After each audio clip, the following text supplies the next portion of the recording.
Evan Cole walked through the alien forest with slow, careful steps. The planet, named Voria 7, was quiet that afternoon. Too quiet. The tall blue trees stood like frozen pillars, their glowing leaves shaking gently in the cool wind. Every time Evan breathed, a thin cloud of white mist moved around his face. This planet was beautiful, but it also felt alive in a strange, watching way. He checked his scanner. No signals. No life signs. Still, he felt eyes on him. Evan had come here alone, a human explorer searching for new plants, minerals, and safe zones. He had traveled across many planets before, but Voria 7 was different. Its silence felt heavy, like the calm before a storm. He heard a small rustling sound behind him. He stopped. Turned. Nothing. He told himself it was only wind. But deep inside, his instincts whispered something else. You are not alone. Evan walked deeper into the forest. Suddenly, the ground beneath him glowed faintly with tiny green dots. They floated up like soft fireflies, circling his boots. He smiled a little. Strange place, he whispered. Then a scream. It was high-pitched, thin, and full of fear. Evan froze. Not a human scream. Not an animal scream. Something small. Something helpless. The scream came again, desperate this time. Evan ran toward the sound. He pushed branches aside, jumped over roots, slid down a small ridge, and stopped when he reached a clearing. His eyes widened. There, in the middle of the clearing, were tiny alien people, no bigger than a human child's toy. Their skin shimmered like soft green glass. They had big round eyes and wore simple woven clothes. Around 10 of them were running in panic, their little feet kicking up dust. Chasing them was a massive forest predator, a Ravurk beast. Its body was covered in dark gray scales, and long bone-like spikes ran down its spine. Its mouth was wide, filled with sharp teeth. Each step shook the ground. The tiny alien screamed again as the beast leapt forward, and without thinking, Evan moved. He sprinted into the clearing, shouting to draw the beast's attention. The tiny alien stopped for a moment, shocked to see a giant human rushing toward them. The Ravurk beast turned its head toward Evan. Its red eyes glowed as if saying, "New prey." "All right," Evan whispered. "Let's do this." He grabbed a fallen metal-like branch from the ground. It was heavy, but strong enough to use as a weapon. The beast charged at him, faster than he expected. Evan rolled to the side just in time. The creature's claws slashed the air where he had been seconds earlier. The tiny aliens watched with wide eyes. Trembling. Evan attacked. He swung the metal branch at the beast's shoulder. A loud crack filled the clearing. The beast roared in anger. It charged again, and Evan barely managed to dodge. He felt the wind of its massive paw as it swung toward him. He stumbled backward, almost falling. The beast jumped at him again, and this time Evan braced himself. He held the branch tightly and pushed upward with all his strength. The branch slammed into the beast's jaw, turning its head sideways. The beast fell but quickly got up, shaking with rage. Evan's heart pounded. His arms shook, but he refused to run. He looked back and saw the tiny alien still watching. Some hid behind glowing stones. Some cried in fear. One tiny girl covered her face, whispering something like a prayer. Evan tightened his grip. "I'm not letting anything hurt them," he muttered. The beast came again. This time, Evan waited for the right moment. When the beast opened its mouth to bite, Evan shoved the metal branch deep into its mouth. The beast roared and thrashed wildly, trying to escape the painful trap. Evan jumped on its back, grabbed one of the long bone spikes, and pulled with all his strength. The beast shrieked as the spike broke off. Evan then used the sharp spike as a spear. He stabbed the beast's neck once, twice, 3 times. Then everything went silent. The Ravurk beast collapsed to the ground and stopped moving. Evan dropped the spike and stepped back, breathing hard.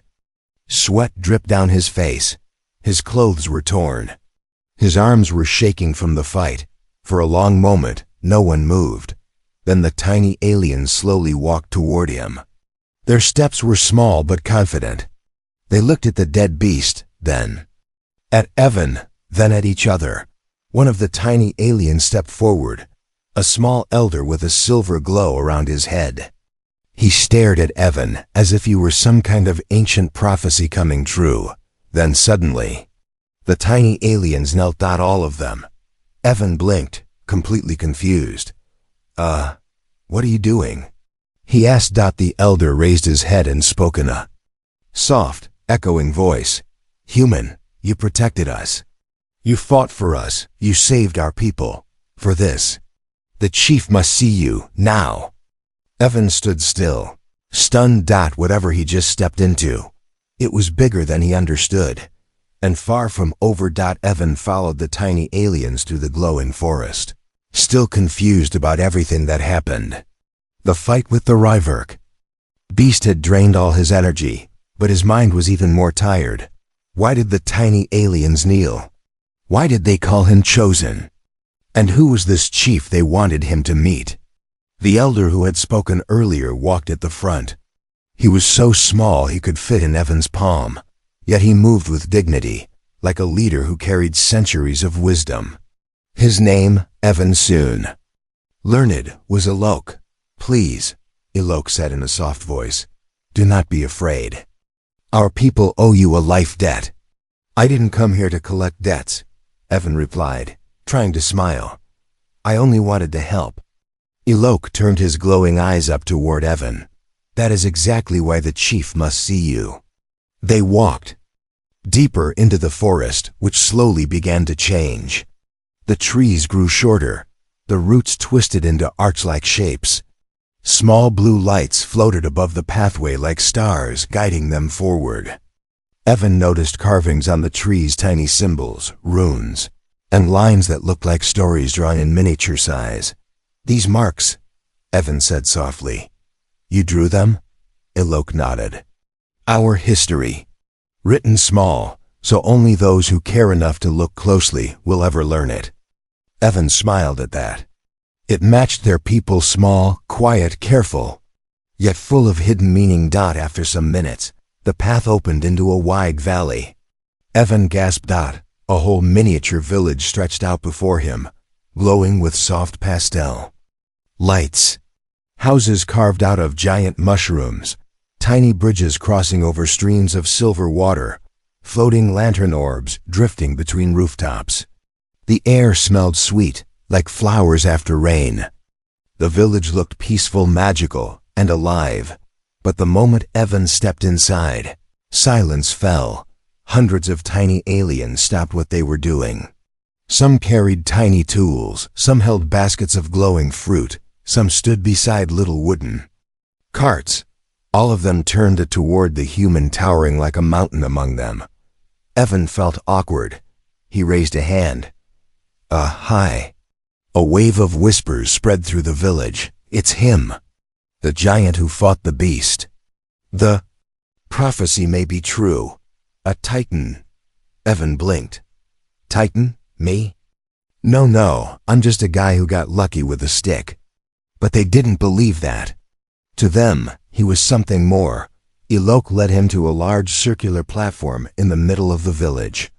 It was beautifully decorated, tiny pearl stones arranged in spirals, soft moss glowing under sunlight, and a small throne carved from a single pink crystal. "The chief waits inside," Alok said. At first, Evan looked around, expecting a big door or entrance. Then he realized, for the Lore, this crystal throne was a hall. Everything was mini-sized. He had to kneel to see properly. A small figure stepped out from behind the throne. The villagers gasped softly and bowed. Evan could tell instantly that this was Chief Lorne, the leader of the Lore. He was only the size of a human hand, but his presence felt powerful. His skin glowed with a golden hue. His eyes were sharp, intelligent, and full of ancient awareness. Chief Lorne looked up at Evan, studying his face with a calm that felt almost unnerving. "You are the one who fought the Rayvark beast," he said. Evan nodded. "Yes, I didn't want your people getting hurt.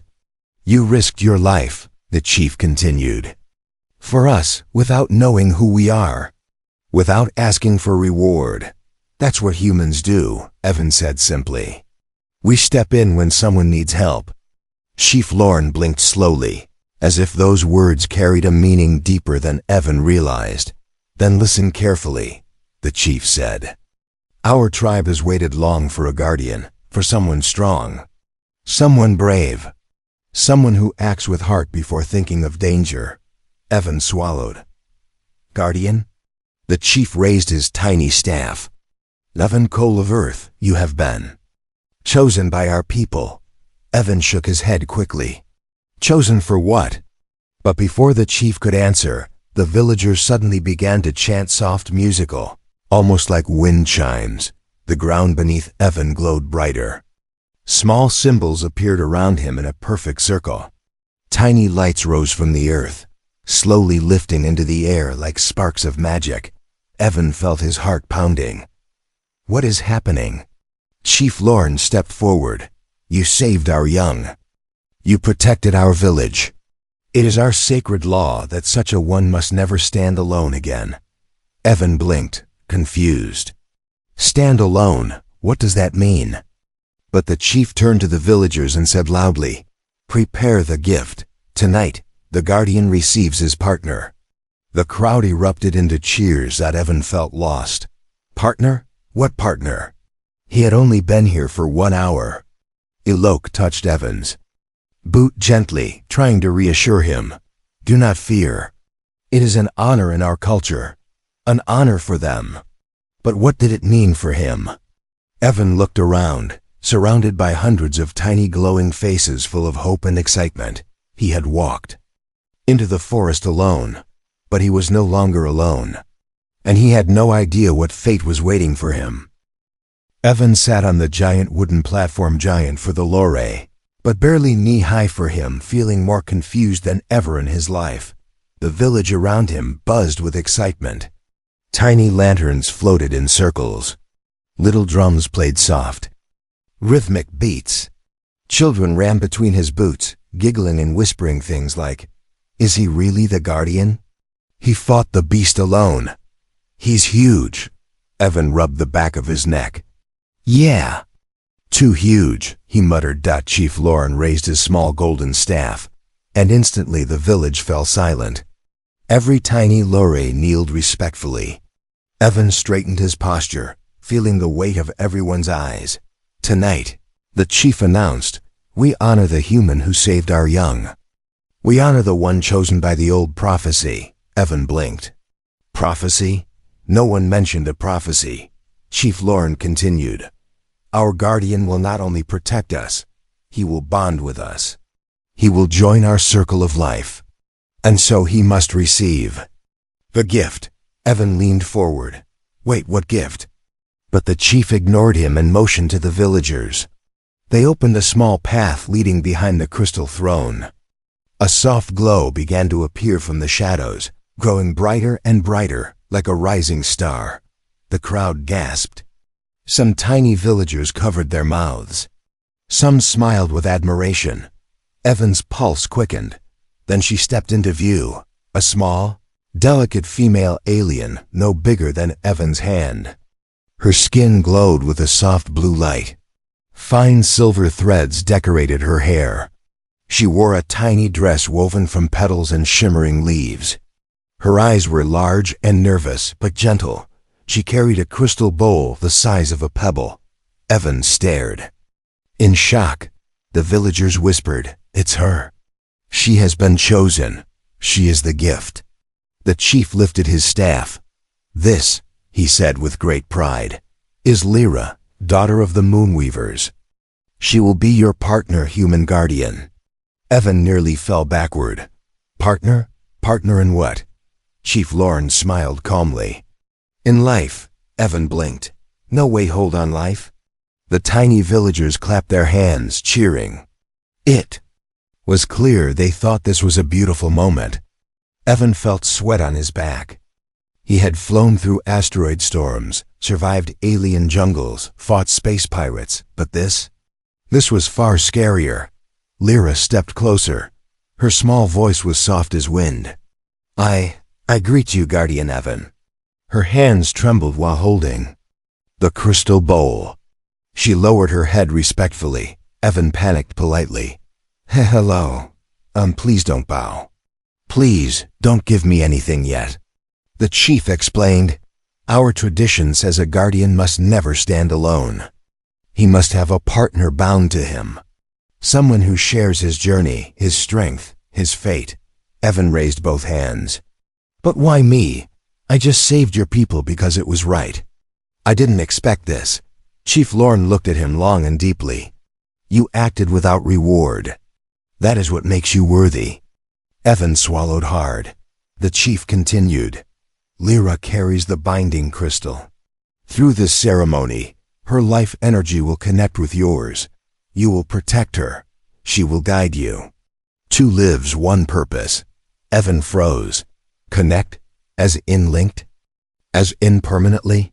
Yes, the chief answered. As our tradition demands. Evan looked at Lyra. She avoided his gaze, cheeks glowing a blushing pink. She clearly wasn't comfortable either. Maybe she didn't want this any more than he did. Lyra finally looked up at him and whispered, I am sorry.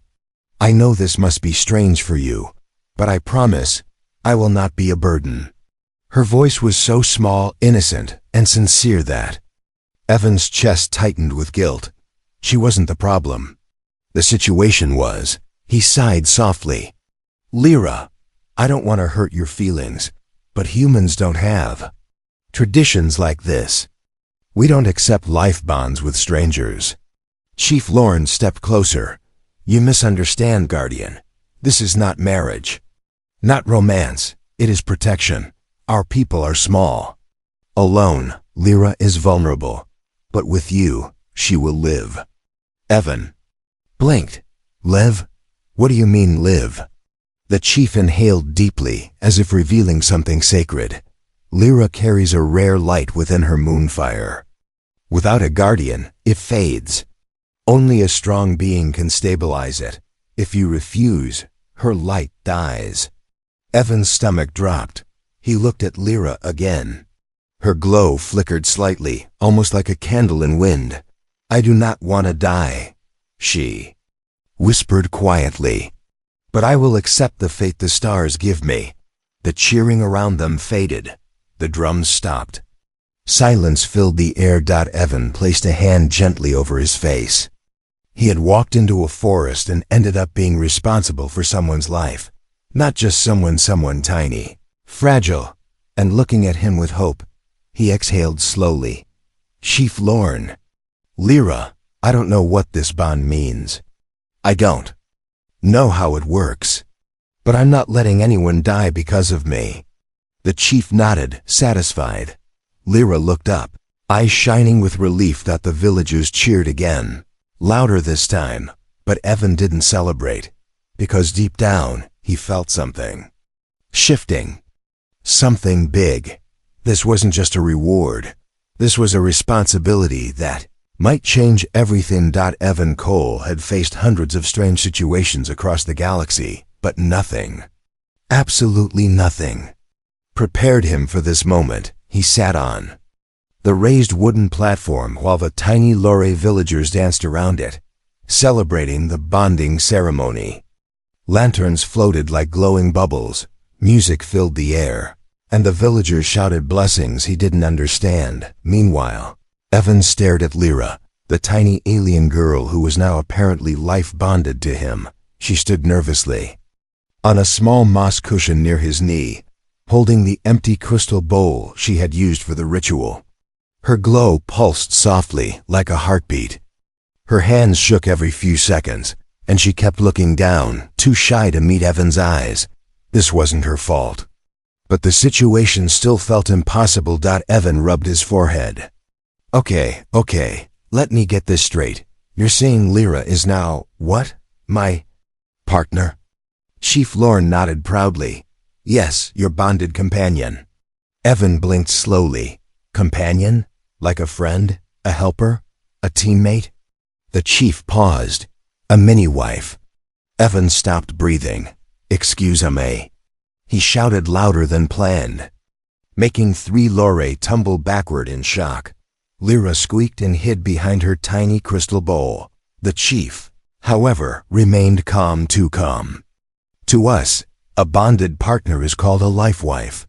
It does not mean what your human culture believes. It is not romantic. It is sacred duty.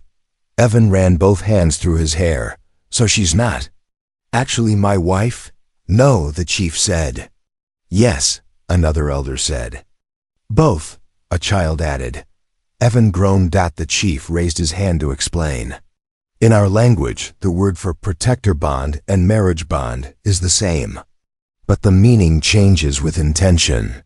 Your intention is protection, not mating. Mating? Evan almost fell off the platform. Chief, please. She's the size of my hand. Some Lore laughed softly, but they weren't mocking him. They simply didn't understand the problem.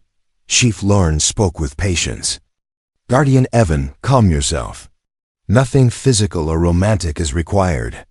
This bond means your life force protects hers. That is all. Evan took a deep breath. Okay, that I can handle, probably. But then the chief added more. And understand this. If you walk away from her, she weakens. If you leave the planet without her, she dies, and if you fall in battle, she disappears with you. Evan stared at him, horror spreading across his face. So basically, she's attached to me for life. Lyra peeked up quietly. Only if you accept me. He felt his heart soften. She wasn't demanding anything. She was afraid of rejection, afraid of fading away. Evan dropped his voice gently. Lyra, I don't want to leave you alone. I don't want you hurt. I'm just still trying to understand all this. She gave a tiny nod. I understand. Everything is new for you too. Before Evan could speak more, Ilok, the elder who had first guided him, approached with a scroll almost comically small for human eyes. He unrolled it with great drama. Guardian Evan, the bond ceremony has rules. Many rules. Evan sighed. Of course it does. The scroll contained dozens of tiny lines written in microscopic runes. Evan couldn't read a single word. Just tell me the important parts, he said. Ilok nodded. Rule 1. Lyra must stay near you so her moonfire remains steady. Rule 2. You must listen to her guidance. She can sense danger you cannot. Rule 3. If she is harmed, the bond punishes you with weakness. Rule 4. If you are harmed, she feels emotional shock. Evan's jaw dropped. Wait, so she feels my pain too? Only emotionally, Ilok said. Physically, you remain separate. Evan rubbed his temples. This is the most complicated relationship of my life, and it started 10 minutes ago. Lyra's glow flickered nervously. If you wish to break the bond, Guardian, I will not blame you. Evan stared at her. So small, fragile, glowing like a tiny star. Break the bond? And let her die? He shook his head immediately. No, that's not happening. I don't abandon people. The chief smiled as though he expected that answer. The villagers cheered again, but before Evan could relax, the ground suddenly trembled. The drums stopped. The lights flickered. A deep rumbling echo rolled across the valley. Lyra gasped. Her glow dimmed sharply. Evan stood up fast. What's happening? Chief Lorne's face turned deadly serious. A danger returns. Alok pointed to the forest edge. The second reverk, the bigger one. Evan's heart dropped. He remembered hearing strange noises before the fight earlier. Maybe that was only the smaller one. This one was the real threat. The villagers panicked. Mothers grabbed their children. Warriors armed tiny spears that would barely scratch the beast. Lyra clung to the fabric of Evan's boot, shaking violently. "Guardian Evan," the chief said, "your bond with Lyra has awakened. The beast feels the moonfire. It hunts her." Evan stared at the glowing girl trembling at his foot. "So the only reason the monster is coming is because she bonded with me?" "Yes," the chief answered. "You must fight, or she will not survive the night." Evan took a deep breath. He had protected her once by accident. Now he had to protect her because it was destiny. He stepped forward as the forest shook again. "All right," he said. "Round 2. The ground shook again, stronger this time. Dust fell from the mushroom-shaped roofs. Tiny lanterns swung wildly in the air. The peaceful village that had been celebrating minutes ago suddenly turned into a place of fear and rushing steps. Lyra's glow dimmed even more. Evan felt her trembling near his boot, clutching the cloth of his pants. "Stay close," he whispered gently, kneeling so he could see her properly. Her eyes were wide with fear, but she nodded. Chief Lorne stepped forward, looking toward the dark forest beyond the village wall. The air grew colder, as if the trees themselves were holding their breath. "The second Ravark," the chief said. "The one we feared most. It has awakened." Evan narrowed his eyes. "How big are we talking?" Ilok answered quietly. "Big. Enough to crush a giant mushroom house with one step. Big enough to swallow a human whole." "Great. Perfect. Exactly what he needed." Evan stood tall, scanning the forest edge. His heart pounded, but he forced himself to breathe steady. He had survived worse. He could survive this too. Still, something felt different. The air buzzed strangely, like unseen electricity. Lyra tugged at his boot gently. "Guardian Evan, the beast is angry. I can feel its hunger. It smells moonfire." Evan frowned. "Why does it want moonfire?" Lyra wrapped her arms around herself, glowing faintly. "Because moonfire is life. It gives strength. Creatures like Ravarks eat it to grow stronger, and now, because of the bond, I shine brighter to them." "So, bonding with me made you even more of a target?" Lyra lowered her head. "Yes." Evan clenched his fists. He had just accepted responsibility for her life. Now she was in even more danger because of him. That only hardened his resolve. He stood straight. "I won't let anything touch you. I promise." Her glow brightened just a little, like hope forming again. The forest opens. A loud crack echoed through the valley as a massive tree fell sideways, snapped like a toothpick. Villagers screamed. Warriors formed tiny defensive lines, even though their weapons were barely the size of nails compared to the monster coming. Evan stepped in front of the villagers, blocking them completely with his body. A deep, rumbling growl rolled across the valley floor. Then the creature appeared, the greater Ravark. It was enormous, twice the size of the beast Evan had already killed. Its scales were thicker, darker, and glowing faintly with a sickening green light. Long bone spikes jutted from its shoulders like towers.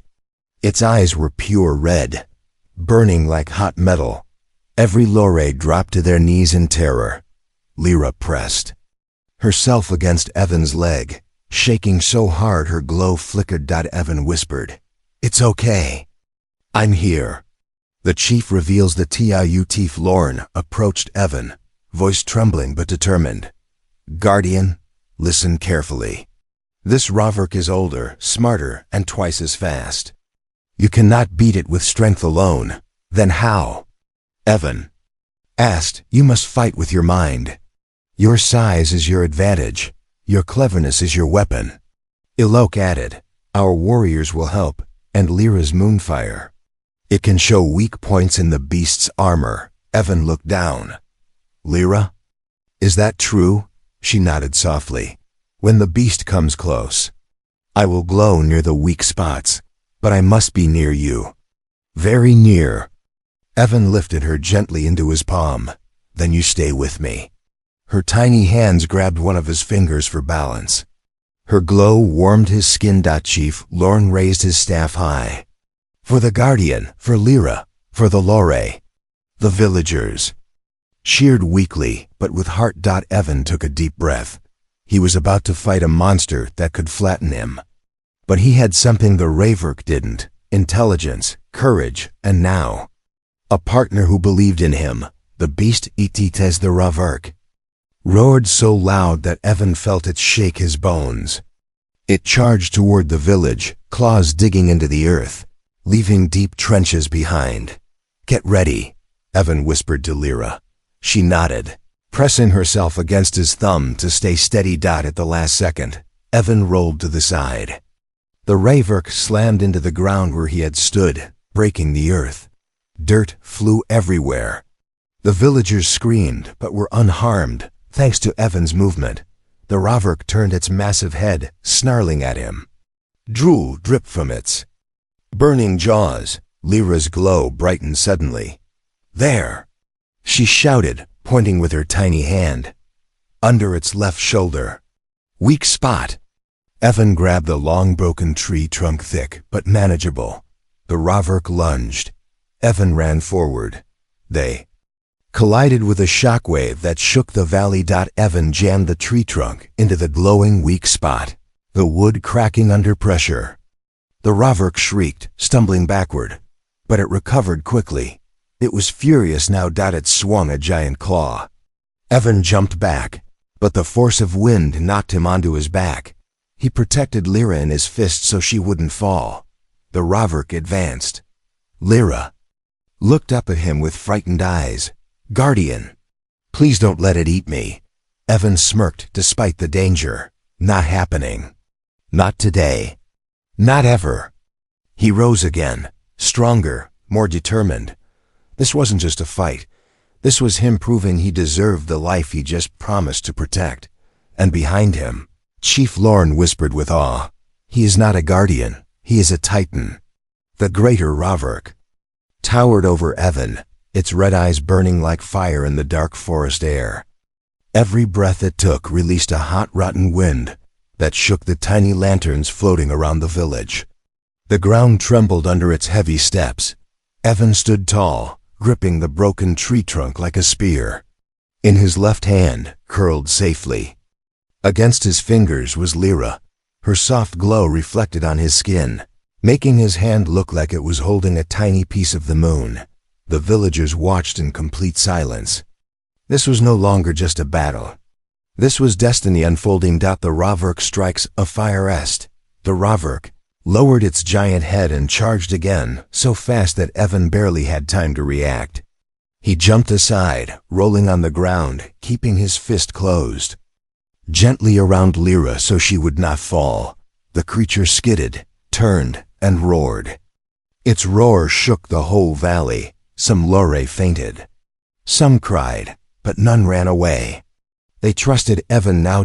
Evan rose to one knee, breathing hard. "Lyra," he whispered, "I need your eyes. Where's the next weak spot?" She pressed her tiny hands to her chest and focused. Her glow brightened like a living lantern. "There," she said urgently, pointing. "Behind its jaw. The plates are thinner there."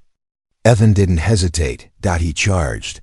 Evan uses his size like a WM. Most humans would run from a monster like this. But Evan wasn't most humans. He sprinted toward the Raverk, dodging its claws by inches. The beast swiped again, claws slicing through the air with deadly force. Evan slid beneath the creature's jaw and thrust the tree trunk upward. With all his strength, a loud crack echoed. The Raverk roared in pain, jerking back, shaking its head violently. The trunk snapped, but the damage was done. A piece of bark stuck into the thin plate under its jaw. Evan backed away quickly, panting. Sweat dripped down his forehead. Lyra's glow flickered gently. "You heard it," she whispered. "It will be angrier now." "Good," Evan said. "Angry things make mistakes." The creature adapts, but this Raverk was no simple beast.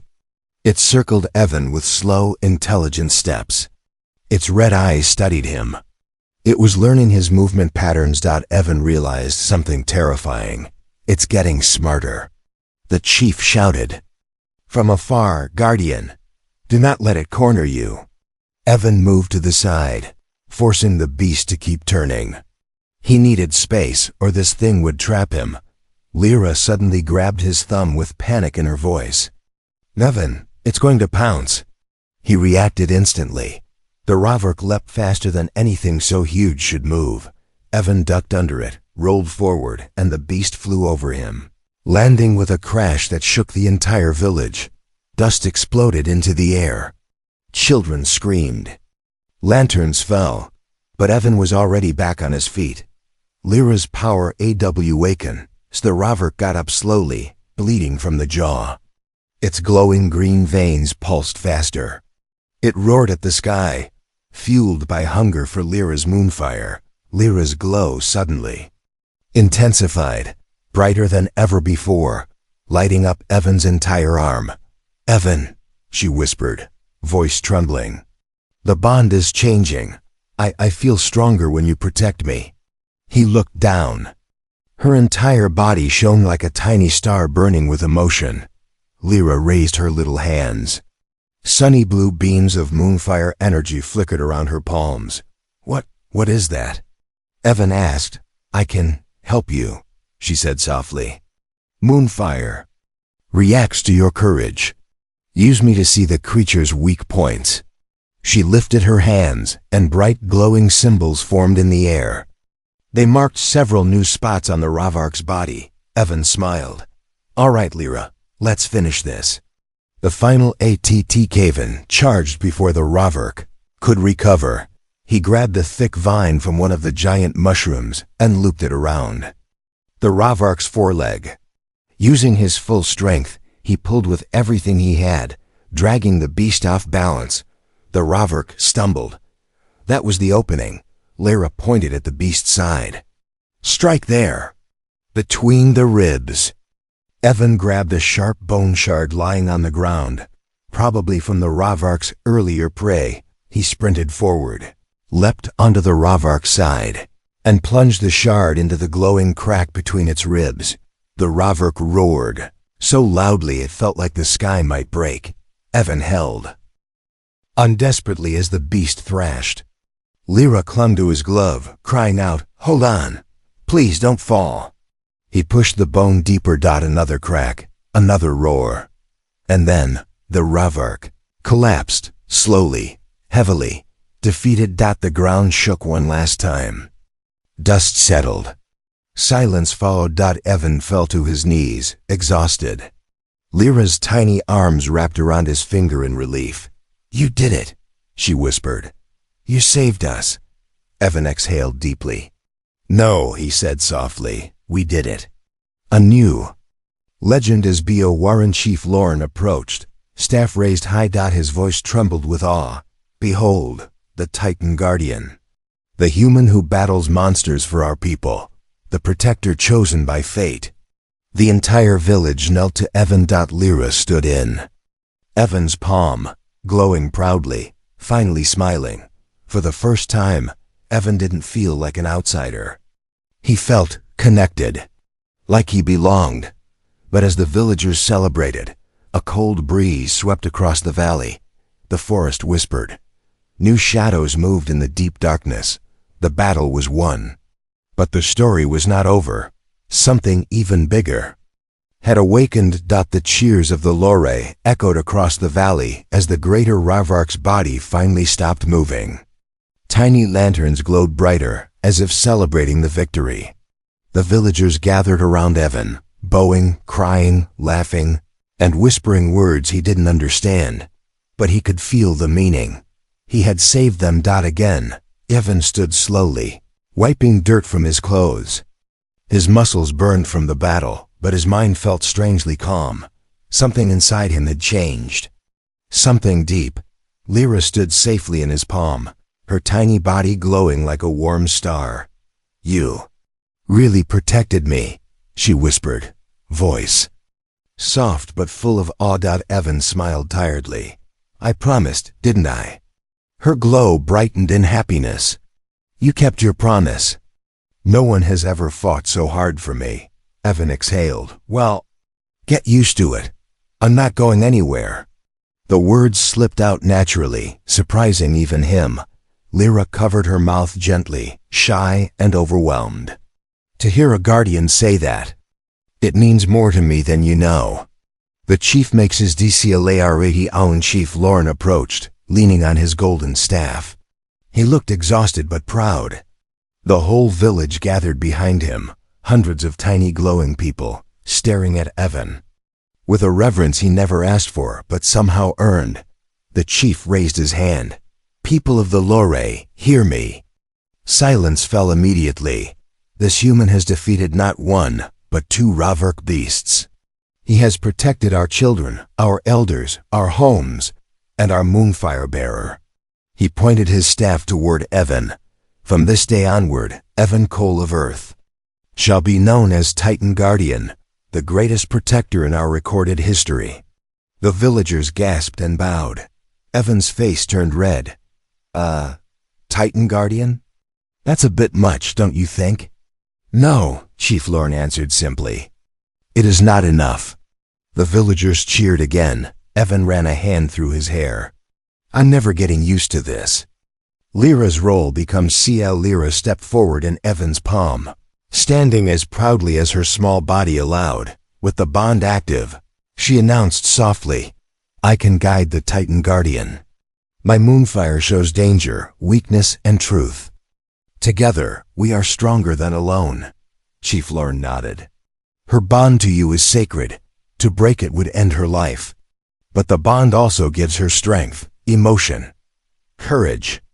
Lyra held Evan's finger tightly. I'm not afraid anymore. Because I have you.